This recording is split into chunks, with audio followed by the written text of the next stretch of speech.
ايه ده؟ انت جيت بدري النهارده ليه كده يا حاج؟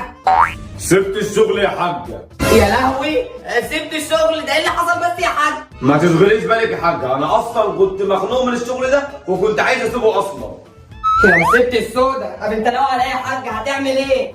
أنا بفكر يا حاجة أبقى حر، يعني أشتغل مع نفسي، أفتح مشروع ليا خاص لوحدي كده وأبقى من أصحاب المشاريع الحرة وكده. ايوه برضه يا حاج، ما فهمتش المشروع ده هيبقى ايه؟ هقول لي تاني يا ماما. سمعت بابا بيقول ان هو عايز يجيب موتوسيكل ويشغله اوبر، وهو اصلا ما بيعرفش يسوق.